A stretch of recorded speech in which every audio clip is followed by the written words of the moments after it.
So I have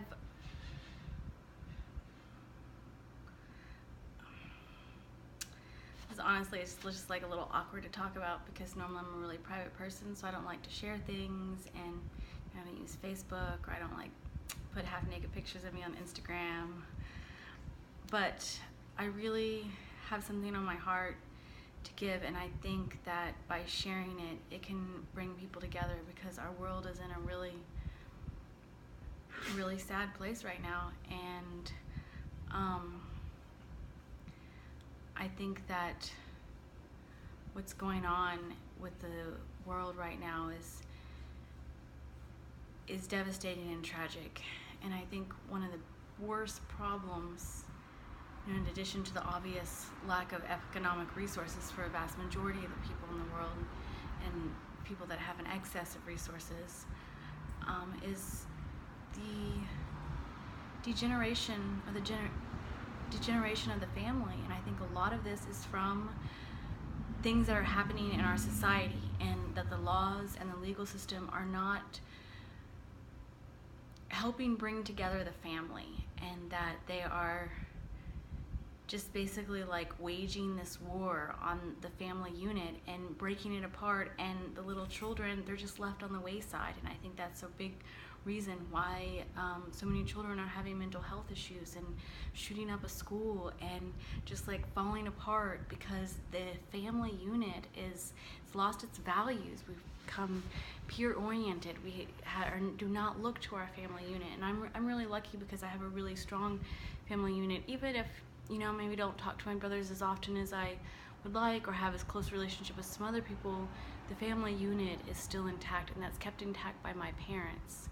And the parents are supposed to be the head of the family. Even if they're this far apart emotionally, they can still be on equivalent ground and equal. And if you have one parent here and one parent here, especially if one parent here is just beating down this parent here, and this parent ends up way down here, then you have a problem. And that's what the court system is allowing to happen. It's perpetuating it from happening. It's not stopping it. It's not facilitating this equality, these equal rights, like this men's movement. I'm sorry, men, but like that's bullshit.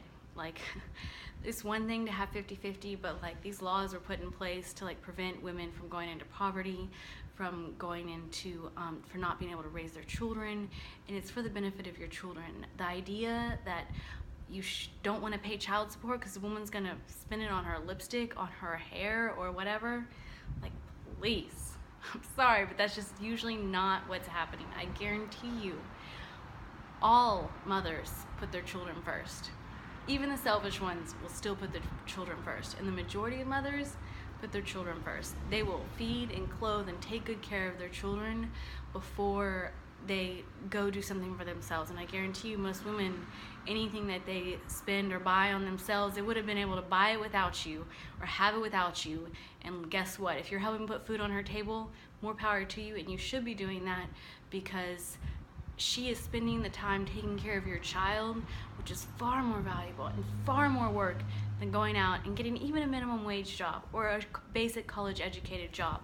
Staying home and taking care of your children, or working and then taking care of your children, deserves to have some sort of economic compensation. And the fact that you don't want to pay like this tiny little pittance, and instead you would rather take the children away and destroy the children and destroy the family unit and destroy everything that's necessary for a peaceful and verdant world, it's lost. Like, it's really, really disturbing, and it's become so warped and so corrupt that now infant babies are being taken from their mothers. Young children are being taken from their mothers when the mother did nothing wrong. People are human. You can find something that anyone did. The thing is, the courts and the lawyers are looking at one little thing, and they're not looking at all the stuff he did or all the stuff that she did, because women can do it too. They can be really aggressive and try to remove children from fathers, but I'm not seeing a lot of that. Like, what I'm finding out about is fathers trying to remove children from their mothers because they do not want to pay child support, and that's the only way.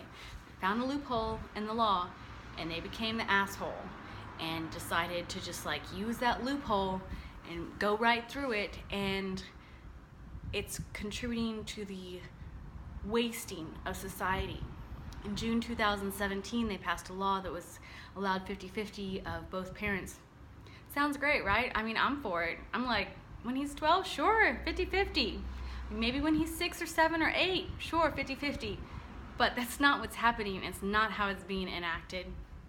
And this law has basically, the judges are just reading it as that, and then that's the basis. And then you're going down from that.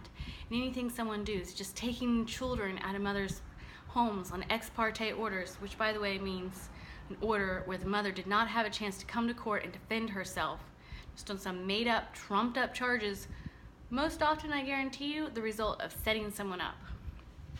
So, after 2 years of being set up, having my infant baby taken, which was like the worst day of my life and destroyed me as a person, I'm kind of like emerging from underneath that rock and going back to my, equanimous, calm, like logical self.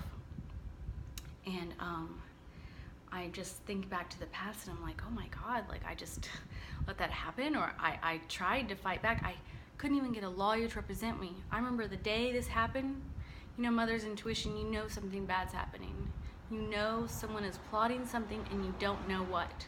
So what happens is you act emotionally, you're really upset, you're shaky. This is intuition. You feel like you're gonna throw up in your gut and you look around and everything's fine. You're like, everything's fine. Like, am I crazy? What's going on here? What's going on? Like I can't figure it out. Like, why am I just like feel like I just need to like scream or stab someone and I'm shaking and I can't think and I'm just like in a total panic. If you're a mother and you're having that feeling about your child, and especially if it has to do with someone else who's trying to get that child, even if you don't know they're getting. So I had no idea any of this could happen. I just didn't even think it. I thought, I'm just having a period or hormone problems, like broken foot, I'm tired, exhausted, haven't slept for a year. I was a breastfeeding mom. I got up every few hours to feed my baby and, had my foot broken. So then I was like having a baby that couldn't walk or crawl, and I was in crutches, and I was mostly taking care of myself. I could not walk at all on that foot for about 3 months. It took 6 months to get my boot off. It was a really bad break. But these sort of things, they affect you, and of course they don't see what's going on. They don't know that you're like been harassed and told all this crazy stuff, and that you got someone coming over like staring at you like with daggers coming out of his eyes and like just being really frightening. And they don't know what he's done. They don't know what he's done for you to say the things that you did. And so even if you don't say or do anything really wrong, you just talk to someone like this in the tone of voice I'm talking to, and the courts will grant an ex parte order to a man and let a nursing baby be taken from their mother's life. And what happens is then this opens up this whole door, and all these corrupt players get involved, and the more corrupt and the more corrupt and the more corrupt and the more corrupt. You know why? Because they are making money. And I never believed until this time that money was the root of all evil. I thought, well, it depends how you use it, depends how you work on it, depends how it is. No, let me tell you. Money does not cause evilness in all, but those that it does cause evilness in, those people will destroy everyone else so they can get and get and get and get and get and have and have and have and have and have and have, and they just turn into these like wicked monsters. Sometimes people are driven by different things. It's money, power, I don't know how to say it, weird sexual issues. That's all I'm going to say right now about that. But anyways, so even though it makes me massively uncomfortable, I'm terribly embarrassed by it, I am going to tell you a story. And if you keep watching, you're going to get regular updates about this story because it is so crazy, so absurd, so immoral. It is the most immoral, unjust way you can act in this country. In this country, the United States of America, man, it's ridiculous. It's like one of the most corrupt countries that are out there because immorality is legal. And people can do things that are incredibly immoral, incredibly wrong, someone does something else that's moral, just, honest, maybe based out of fear, accidental, those people can be put in jail and punished over and over and over for years and years and years, and had lies and lies and lies told about them. This is the state of the court system and family law in the United States of America.